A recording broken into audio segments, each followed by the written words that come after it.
Bapa di surga, kami bersyukur untuk segala kasih setia dan penyertaan Tuhan di dalam kehidupan kami.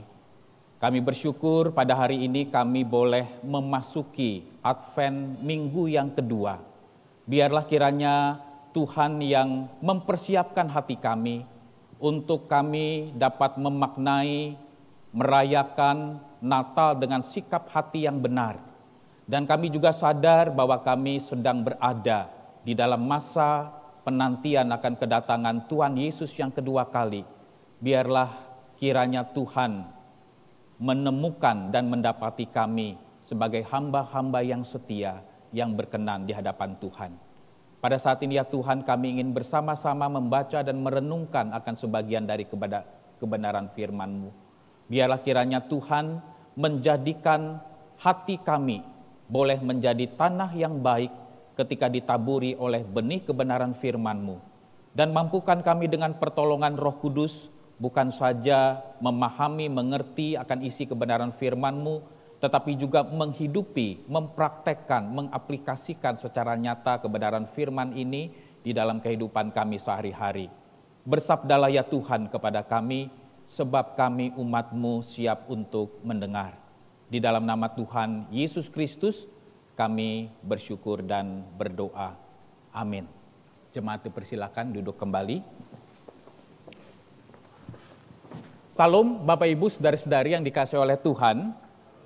Pada saat ini saudara-saudara, saya ingin mengajak kita untuk sama-sama merenungkan sebuah tema di dalam Advent minggu yang kedua hari ini, yaitu menemukan damai di tengah-tengah kesulitan dan pergumulan hidup kita. Saya ingin mengajak kita membuka satu bagian firman Tuhan, yaitu dari Injil Lukas pasal yang kedua. Injil Lukas pasal yang kedua ayat 8 sampai dengan yang ke-20. Saya akan membacakan bagian firman Tuhan ini bagi kita semua. Injil Lukas pasal yang kedua ayat 8 sampai dengan yang ke-20. Demikianlah firman Tuhan. Di daerah itu ada gembala-gembala yang tinggal di padang menjaga kawanan ternak mereka pada waktu malam. Tiba-tiba berdirilah seorang malaikat Tuhan di dekat mereka dan kemuliaan Tuhan bersinar meliputi mereka dan mereka sangat ketakutan. Lalu kata malaikat itu kepada mereka, "Jangan takut, sebab sesungguhnya aku memberitakan kepadamu kesukaan besar untuk seluruh bangsa. Hari ini telah lahir bagimu juru selamat, yaitu Kristus Tuhan di kota Daud. Dan inilah tandanya bagimu. Kamu akan menjumpai seorang bayi dibungkus dengan lampin dan terbaring di dalam palungan. Dan tiba-tiba tampaklah bersama-sama dengan malaikat itu sejumlah besar bala tentara sorga yang memuji Allah, katanya, kemuliaan bagi Allah di tempat yang maha tinggi, dan damai sejahtera di bumi di antara manusia yang berkenan kepadanya." Setelah malaikat-malaikat itu meninggalkan mereka dan kembali ke sorga, gembala-gembala itu berkata seorang kepada yang lain, "Marilah kita pergi ke Betlehem untuk melihat apa yang terjadi di sana seperti yang diberitahukan Tuhan kepada kita." Lalu mereka cepat-cepat berangkat dan menjumpai Maria dan Yusuf dan bayi itu yang sedang berbaring di dalam palungan. Dan ketika mereka melihatnya, mereka memberitahukan apa yang telah dikatakan kepada mereka tentang anak itu. Dan semua orang yang mendengarnya heran tentang apa yang dikatakan gembala-gembala itu kepada mereka. Tetapi Maria menyimpan segala perkara itu di dalam hatinya dan merenungkannya. Maka kembalilah gembala-gembala itu sambil memuji dan memuliakan Allah karena segala sesuatu yang mereka dengar dan mereka lihat. Semuanya sesuai dengan apa yang telah dikatakan kepada mereka. Nah, Bapak Ibu, saudara-saudara yang dikasihi oleh Tuhan, masalah tidak mengenal antri di dalam hidup kita. Seringkali saudara, belum selesai sebuah masalah, kita itu diperhadapkan dengan masalah yang baru. Sehingga saudara di dalam satu waktu yang bersamaan, kita itu harus menghadapi 3 atau 4 atau lebih masalah yang harus kita selesaikan di dalam kehidupan ini. Nah saudara-saudara, ketika kita menghadapi berbagai macam masalah-masalah dan pergumulan di dalam hidup ini, entah itu masalah keluarga, masalah pernikahan, masalah saudara di dalam pekerjaan, atau di dalam relasi rekan kerja dan apapun juga. Seringkali masalah-masalah hidup ini merebut dan menghilangkan rasa sukacita kita dan rasa damai kita di dalam hidup ini. Nah Bapak Ibu saudara-saudara yang terkasih di dalam Tuhan, seringkali saudara kita itu mendasarkan rasa ketenangan batin kita dan rasa damai di dalam hati kita itu bergantung kepada situasi dan kondisi-kondisi kehidupan kita. Ketika segala sesuatu berjalan dengan ekspektasi kita, sesuai dengan harapan kita, kita merasakan kedamaian, kita merasakan ketenangan di dalam hidup ini. Ketika tubuh kita sehat, ketika bisnis kita lancar, ketika kehidupan pernikahan kita harmonis, kita merasa ada ketenangan, ada kedamaian di sana. Nah tetapi saudara, ketika kehidupan kita tidak berjalan sesuai dengan ekspektasi dan harapan kita, maka kita merasa kehilangan damai sejahtera di dalam hidup ini. Intinya saudara adalah seringkali kita mendasarkan rasa ketenangan batiniah kita dan rasa damai di dalam hidup kita itu berdasarkan kondisi-kondisi eksternal di dalam hidup kita yang selalu berubah dan yang tidak menentu. Nah Bapak Ibu saudara-saudara yang terkasih di dalam Tuhan, hari ini saudara saya ingin mengajak kita untuk memikirkan bagaimana seharusnya kita sebagai orang percaya, orang yang sudah mengaku percaya dan beriman kepada Kristus, menemukan damai sejahtera dan ketenangan batiniah di tengah-tengah berbagai macam pergolakan-pergolakan kehidupan yang tidak mudah. Nah Bapak Ibu saudara-saudara yang dikasihi oleh Tuhan, menarik sekali saudara ketika kita membaca Injil Lukas pasal yang kedua ini. Berita Natal atau berita tentang kelahiran Yesus Kristus itu pertama-tama saudara diberitakan kepada sekelompok orang yang secara status sosial pada saat itu dipandang rendah oleh masyarakat Yahudi. Para gembala pada saat itu saudara, mereka adalah orang-orang yang miskin secara materi. Yang mereka rawat, yang mereka gembalakan itu bukan domba mereka sendiri, bukan ternak mereka sendiri.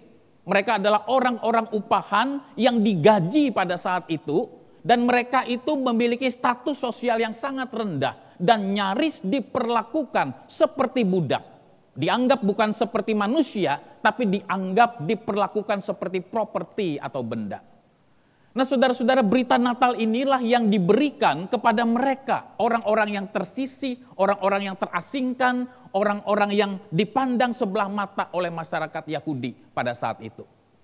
Nah saudara-saudara, para gembala ini saudara, mereka menyaksikan sebuah fenomena yang luar biasa pada saat itu.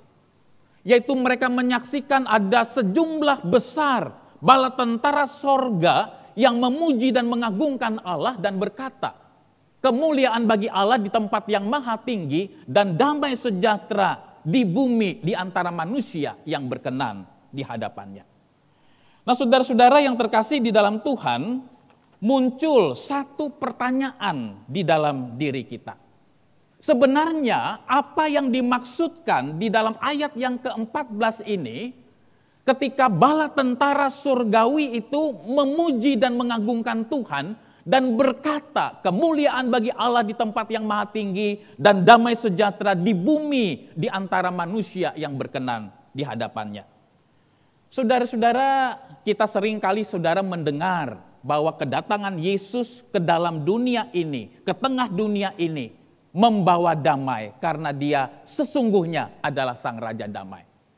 Tetapi saudara, muncul satu pertanyaan di dalam diri kita. Sebenarnya damai seperti apa yang Yesus bawa ke dalam dunia ini? Damai seperti apa yang Yesus tawarkan kepada engkau dan saya? Saudara-saudara, setiap kali kita mendengar istilah saudara tentang damai, khususnya di dalam konteks bagian ini, ya, kata damai sejahtera di dalam ayat yang ke-14 ini saudara, di dalam bahasa Ibrani itu disebut sebagai shalom. Ya, shalom itu seringkali terjemahkan bukan hanya damai, tetapi ditambahkan damai sejahtera. Atau di dalam bahasa Inggris, peace. Itulah arti kata damai sejahtera yang dimaksud di dalam ayat yang ke-14 ini. Damai sejahtera yang Yesus bawa, saudara, itu bukan berarti tidak ada masalah, tidak ada pergumulan, tidak ada kesulitan. Karena kita sadar bahwa kita hidup di tengah-tengah dunia yang sudah cemar oleh karena dosa. Tidak mungkin di dalam dunia yang penuh dengan penderitaan ini tidak ada sakit penyakit, tidak ada penderitaan, tidak ada pergumulan. Tidak mungkin. Karena dunia ini sudah cemar oleh karena dosa. Oleh sebab itu, saudara, keliru sekali kalau kita menjadi orang Kristen atau memutuskan percaya kepada Kristus, lalu kita berpikir bahwa kalau saya mengikut Kristus, maka Tuhan pasti memberikan kelancaran di dalam kehidupan kita. Di dalam kebesarannya, di dalam kemahakuasaannya, saudara, Tuhan Yesus bisa melakukan kesembuhan buat kita. Di dalam kebesaran dan kebaikannya, Tuhan Yesus bisa memberikan kekayaan kepada kita. Di dalam kebaikan dan kebesarannya, Tuhan Yesus bisa memberikan kelancaran di dalam hidup kita. Tetapi saudara, Tuhan Yesus tidak pernah berjanji. Di dalam seluruh Alkitab, kita tidak akan pernah menemukan Yesus berkata, percayalah kepadaku. Kalau kamu percaya kepadaku, maka pasti hidupmu lancar. Pasti hidupmu senang. Pasti kamu kaya dan makmur. Tidak pernah, saudara. Yesus bukan anti materi. Yesus bukan anti kekayaan. Yesus bukan anti kenyamanan, tetapi Yesus tidak pernah menjanjikan kemudahan dan kelancaran hidup bagi setiap orang yang percaya kepadanya. Saudara-saudara, saya tidak tahu apa yang menjadi motivasi saudara datang beribadah dan melayani Tuhan. Kadang-kadang saudara, ada orang yang masih memiliki pola pikir yang keliru, pola pikir yang salah di dalam mengikut dan mengiring Tuhan. Mereka berpikir kalau saya beribadah, kalau saya rajin memberikan persembahan, kalau saya menyenangkan hati Tuhan dengan tindakan-tindakan ritual ibadah keagamaan yang saya lakukan, maka Allah akan terbuka hatinya, melimpahkan berkat-berkat materinya di dalam hidup saya. Amin, saudara, Tuhan bisa lakukan itu. Tetapi saudara, kalau itu yang menjadi motivasi kita di dalam beribadah, di dalam menyembah, di dalam melayani Tuhan, mohon maaf saudara, apa perbedaannya orang datang ke gereja dengan orang datang ke Gunung Kawi? Kita seolah-olah saudara di gereja memuji-puji Yesus, menyembah-nyembah Yesus saudara, tapi motivasi kita mentalnya spirit semangat Gunung Kawi sebenarnya. Saudara-saudara yang terkasih di dalam Tuhan, inilah damai yang Yesus tawarkan saudara. Damai yang Yesus tawarkan bukan berarti ikut dia itu tidak ada masalah, ikut dia itu tidak ada pergumulan, ikut dia tidak ada kesulitan. Tetapi saudara, damai sejahtera yang Yesus maksudkan di dalam ayat yang ke-14 ini pertama-tama berbicara adalah Tuhan datang ke dalam dunia ini melalui Yesus Kristus untuk menyelesaikan masalah terbesar di dalam hidup manusia, yaitu kerusakan relasi antara kita orang berdosa dengan Allah yang Maha Suci. Saudara-saudara, ketika kita jatuh ke dalam dosa, saudara, kita mengalami ketidakharmonisan dengan Allah. Kita tidak lagi tunduk kepada Allah. Kita tidak lagi suka melakukan hukum-hukum Allah. Kita lebih suka mengatur diri kita sendiri dengan hukum kita sendiri, selera kita sendiri, keinginan kita sendiri. Dan kita tidak peduli dengan apa maunya Tuhan dalam hidup kita. Tetapi saudara, dengan kehadiran Yesus Kristus di dalam dunia ini, dia memberikan spiritual peace. Dia memberikan damai rohani. Di dalam arti apa saudara? Supaya engkau dan saya boleh mengalami perdamaian yang sejati, keharmonisan yang sejati dengan Allah melalui karya Yesus Kristus di atas kayu salib. Bapak Ibu, saudara-saudara yang terkasih di dalam Tuhan, di dalam Roma pasal yang ke-5 saudara, ayat yang pertama dikatakan seperti ini. Sebab itu, kita yang dibenarkan karena iman, kita hidup dalam damai sejahtera dengan Allah oleh karena Tuhan kita Yesus Kristus. Jadi saudara-saudara yang terkasih di dalam Tuhan, damai sejahtera yang sesungguhnya akan kita nikmati di dalam hidup ini ketika kita memiliki relasi yang benar dengan Kristus. Buah daripada relasi yang benar dengan Kristus itu akan menghasilkan damai sejahtera di dalam hidup kita. Sehingga kita bukan saja mengalami damai dengan Allah, tetapi juga kita mengalami damai dengan diri kita sendiri dan damai dengan orang lain. Masalahnya adalah saudara, mengapa seringkali kita khawatir dalam hidup ini? Mengapa seringkali kita tidak puas dengan hidup ini? Mengapa seringkali kita mengalami kegelisahan di dalam hidup ini? Mengapa seringkali kita mudah bersungut-sungut dan pikiran kita sulit untuk melihat kebaikan dan kebesaran Tuhan di dalam hidup ini? Karena kita meletakkan rasa damai, meletakkan ketenangan batiniah kita kepada berbagai situasi hidup yang tidak menentu. Kita meletakkan rasa damai kita pada kedudukan kita meletakkan rasa damai kita pada jabatan kita meletakkan rasa damai dan ketenangan batin kita kepada harta yang kita punya.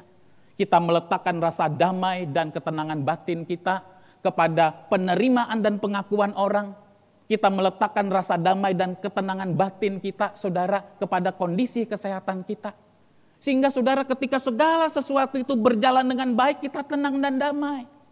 Tetapi begitu semua yang saya sebutkan tadi berubah drastis, tidak sesuai dengan apa yang kita harapkan, kita kehilangan damai sejahtera dan ketenangan batin di dalam hidup ini.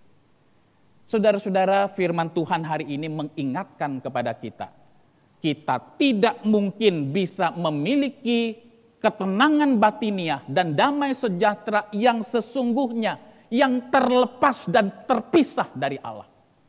Hiburan, kekayaan, kedudukan, teman-teman, pengakuan orang, pujian orang, semua bisa memberikan ketenangan kepada saudara.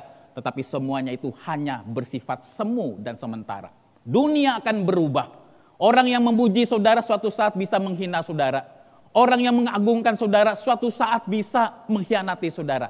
Dan bukankah itu adalah sebuah fakta?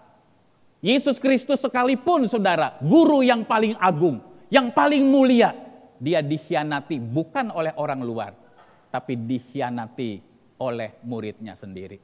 Dan kita tidak perlu kaget dengan hal seperti itu, saudara. Karena kita hidup di tengah-tengah dunia yang sudah cemar oleh karena dosa. Bapak, Ibu, saudara-saudara yang terkasih di dalam Tuhan, hal yang kedua, saudara, yang saya ingin ajak kita untuk merenungkan, bahwa istilah damai sejahtera yang dimaksudkan di dalam ayat yang ke-14 ini, itu juga ingin menekankan bahwa damai sejahtera yang Yesus bawa melalui kehadirannya di tengah-tengah dunia ini, itu bukanlah sebuah damai yang bersifat sementara. Bukanlah sebuah damai yang didasarkan kepada kondisi eksternal atau situasi hidup yang berubah-ubah. Tetapi damai yang Yesus hadirkan itu adalah oleh karena Allah hadir, Sang Immanuel itu hadir di dalam hidup kita. Saudara-saudara, salah satu faktor, bukan satu-satunya saudara, salah satu faktor yang membuat kita kehilangan damai sejahtera dan ketenangan batiniah di dalam hidup kita adalah kita itu memiliki pola pikir seperti ini di dalam mengikut Tuhan. Tuhan kalau betul-betul mengasihi saya, kalau betul-betul mencintai saya, maka selalu pola yang kita pakai adalah Tuhan akan mengubah hal yang buruk menjadi hal yang baik di dalam hidup kita.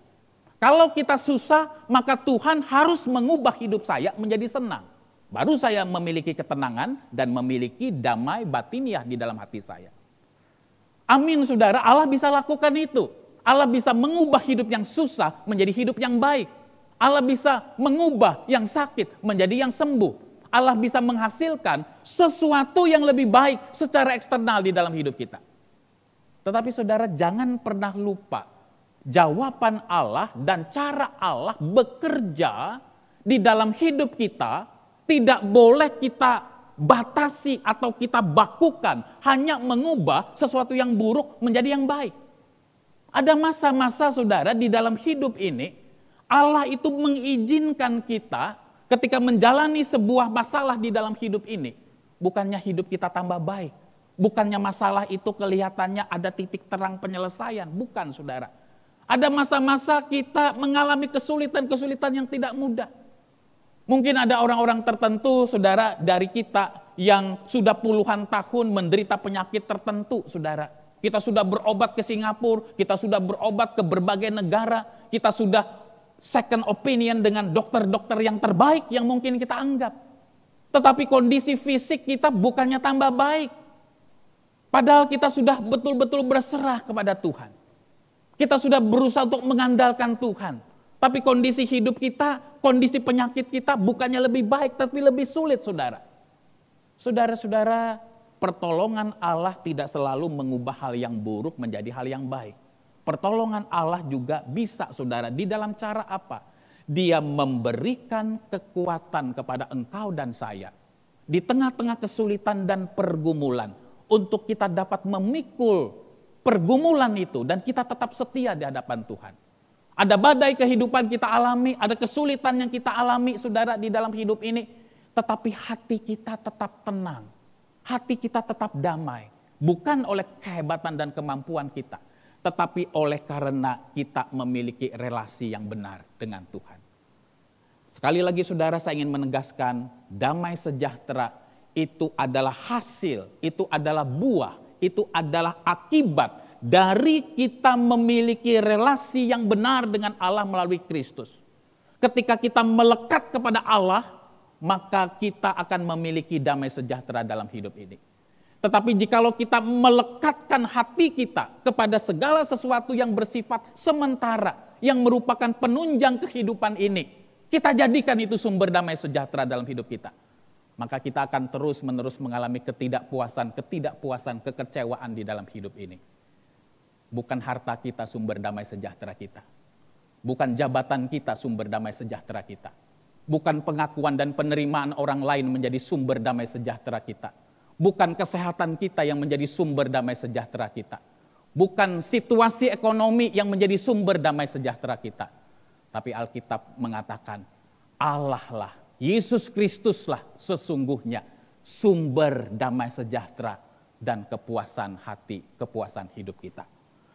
Bapak, Ibu, saudara-saudara yang terkasih di dalam Tuhan, saya ingin mengajak kita juga, saudara, untuk merenungkan 3 respons atau 3 sikap dari para gembala ini ketika mereka mendengar berita tentang kelahiran Yesus Kristus di Bethlehem.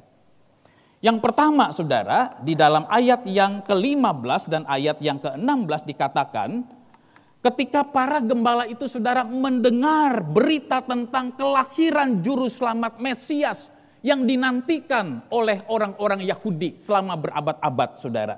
Dikatakan mereka percaya kepada berita itu dan segera mencari Yesus. Saya suka, saudara, dengan ayat yang ke-16 mengatakan seperti ini. Mereka cepat-cepat berangkat.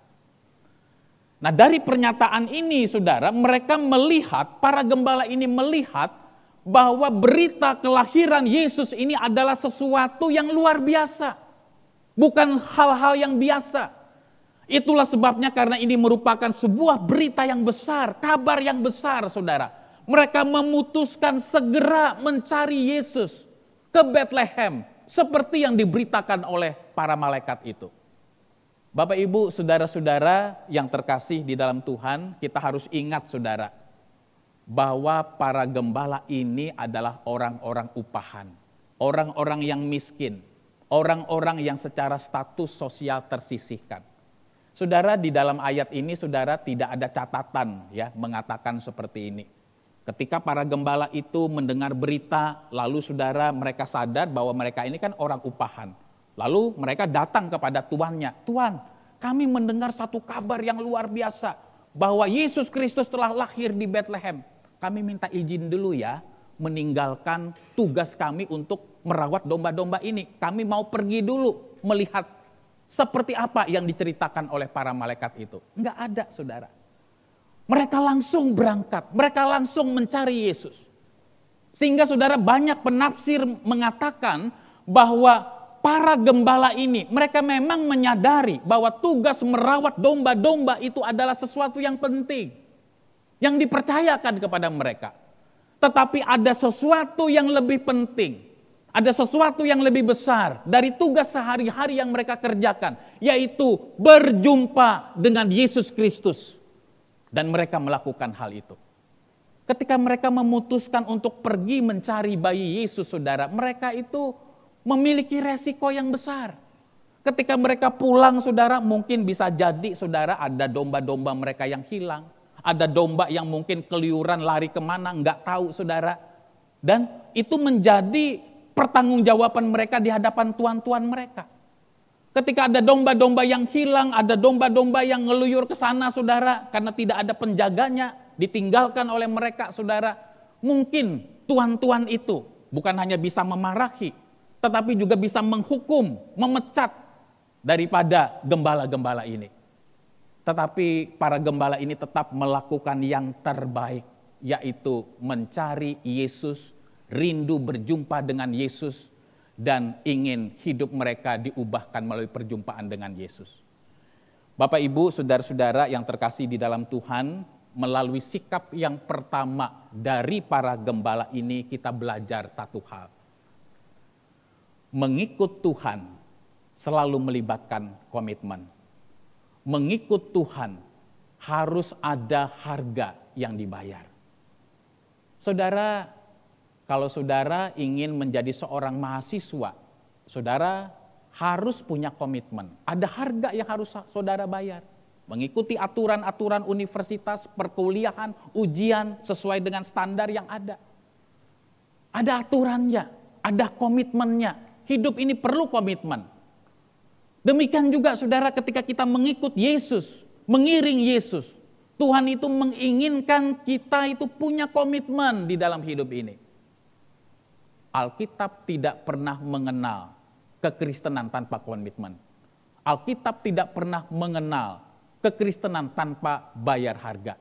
Alkitab tidak pernah mengenal kekristenan yang hanya berjalan berdasarkan standar dan keinginan sendiri. Yang kedua, saudara, di sini kita melihat sikap daripada para gembala ini di dalam ayat yang ke-17 dan yang ke-18, saudara, mereka memberitakan berita sukacita itu kepada orang lain. Ketika mereka bertemu di jalan dengan orang lain, saudara, mereka mungkin berkata, saya baru saja loh bertemu dengan bayi Yesus, Mesias yang dijanjikan, yang selama berabad-abad diberitakan oleh para nabi. Itu yang mereka ceritakan, saudara. Saudara-saudara, apakah kita juga sebagai orang percaya yang mungkin sudah puluhan tahun menjadi orang Kristen, adakah di dalam hati kita keantusiasan, kegairahan untuk menceritakan kabar baik Injil keselamatan itu kepada orang lain? Kalau saudara mendengar satu kabar atau berita ya di Paragon atau di The Park, wah ada lagi diskon besar-besaran, sepatu, baju atau merek tertentu, saudara. Wah, mungkin saudara kita langsung informasikan hal ini ke teman-teman kita yang punya WhatsApp grup, diceritakan, datang loh, itu cuma 3 hari lagi akan ada diskon besar. Ayo cepat buru-buru ya sebelum selesai masa diskonnya. Kita akan ceritakan itu. Saya ingin katakan, saudara, Injil Yesus Kristus, berita kabar keselamatan di dalam Kristus, itu jauh lebih besar, jauh lebih berharga dari berita diskon yang bisa kita bagikan kepada sahabat-sahabat kita. Dan saya ingin mengajak kita semua di dalam masa Advent, di dalam masa kita menyambut perayaan Natal ini, mari kita bertanya kepada diri kita sendiri. Ada begitu banyak orang-orang di sekitar kita, mungkin asisten rumah tangga kita, mungkin driver kita, mungkin karyawan kita, mungkin anggota keluarga kita, orang tua kita, yang belum mengalami karya keselamatan di dalam Kristus.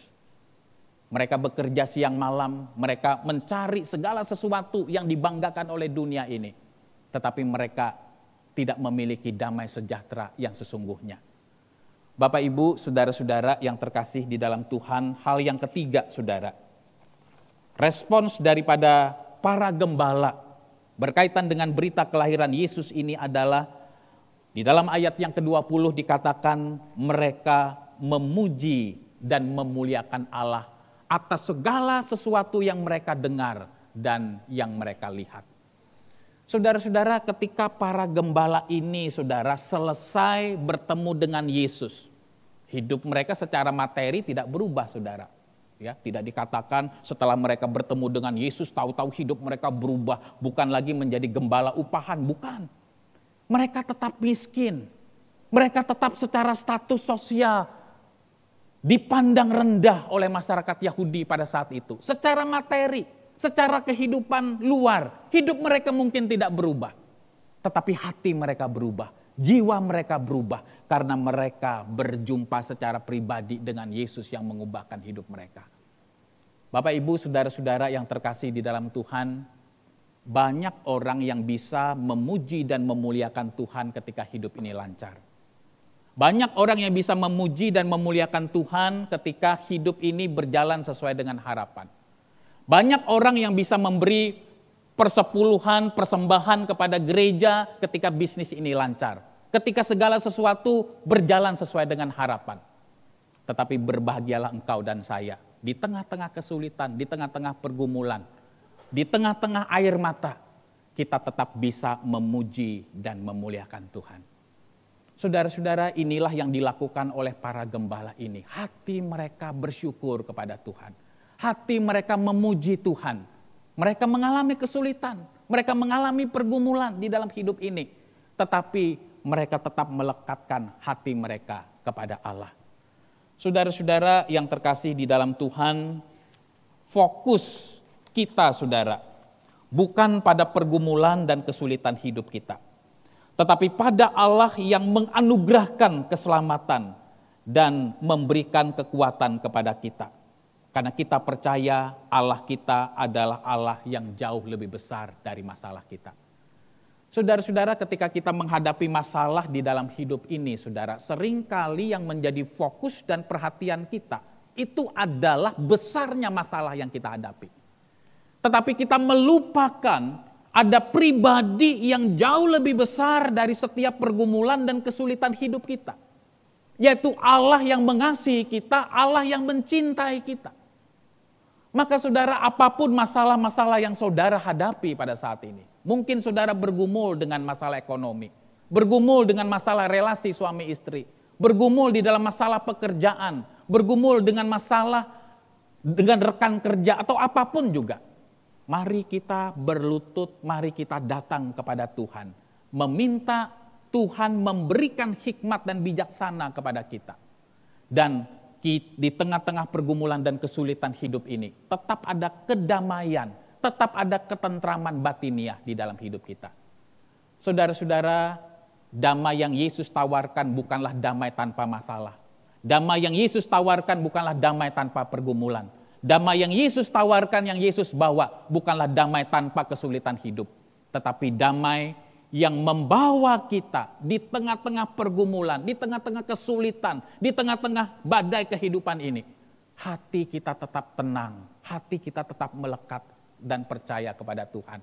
Karena Dia adalah Allah yang hadir bersama-sama dengan kita. Saudara-saudara, jangan meletakkan rasa damai sejahtera kita kepada segala sesuatu yang berubah. Di dalam pelayanan pastoral yang saya lakukan, saudara, ya bukan di Solo, ya di Jakarta saya melayani ada beberapa orang yang secara finansial sangat kaya raya secara materi. Tetapi saudara, untuk bisa tidur di kasur yang begitu empuk yang dia beli, dia membutuhkan pil tidur setiap hari. Ada kekhawatiran di dalam dirinya. Tahu nggak saudara apa yang dikhawatirkan? Pak, saya itu bingung loh Pak. Nanti kalau saya meninggal, ini anak-anak saya nanti berebut harta enggak? Warisan enggak dengan saya? Itu loh saudara yang dikhawatirin. Saya bilang, ibu udah ngomong enggak ke anak-anak? Udah menceritakan enggak tentang hal ini? Secara terbuka. Saya sih udah cerita Pak. Tapi saya tuh kadang-kadang susah tidur. Saya tuh bingung.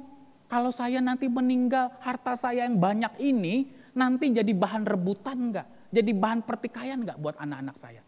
Kadang-kadang saya saudara nggak habis pikir loh cara berpikir orang kaya seperti itu. Tapi ini fakta saudara. mengkhawatirkan hal-hal yang saya sendiri tidak pernah terpikir. Ya mungkin karena saya nggak punya duit banyaknya kayak dia kali ya. Mungkin itu jawabannya, saudara. Kok bisa ya mikirin hal yang begitu? Yang penting kan ibu jelasin. Tapi dia tuh susah tidur gara-gara itu.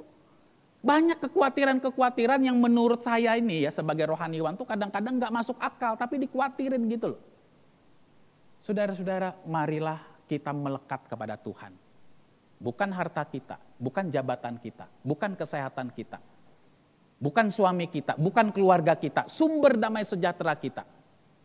Tetapi sumber damai sejahtera yang sesungguhnya adalah Allah, Yesus Kristus, Sang Raja Damai yang kita rayakan kelahirannya di bulan Desember ini. Mari kita berdoa.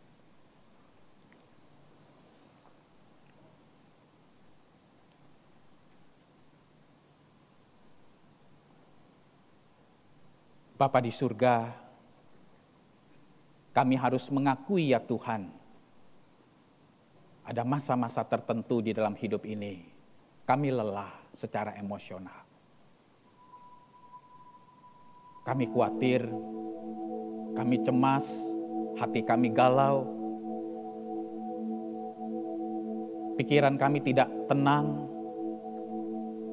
sibuk memikirkan apa pendapat orang lain tentang diri kami? Apa kata orang tentang diri kami? Ada masa-masa mungkin kami lelah dengan sakit penyakit yang sudah puluhan tahun kami derita sampai dengan saat ini. Tuhan, Kau mengenal setiap keresahan dan kegalauan hati dari jemaat-Mu di tempat ini. Tenangkanlah hati kami di dalam hadirat-Mu. Isilah hati dan pikiran kami dengan damai sejahtera Kristus yang melampaui segala akal itu. Sehingga di tengah-tengah pergumulan, di tengah-tengah badai kehidupan yang tidak mudah, hati kami tetap tenang melekat kepada Engkau. Puluhan tahun Engkau sudah memimpin dan menyertai kami. Biarlah ya Tuhan, kami boleh melihat ke belakang perjalanan hidup kami. Kami ada sebagaimana ada sekarang karena kemurahan-Mu, bukan karena hebatnya kami. Engkau mengantarkan kami sampai ke titik ini di dalam hidup ini adalah karena anugerah Tuhan yang menopang kami. Terima kasih ya Bapa. Biarlah Kristus Sang Raja Damai menguasai, memerintah, dan mengendalikan hati dan hidup kami. Di dalam nama Tuhan Yesus Kristus, kami bersyukur dan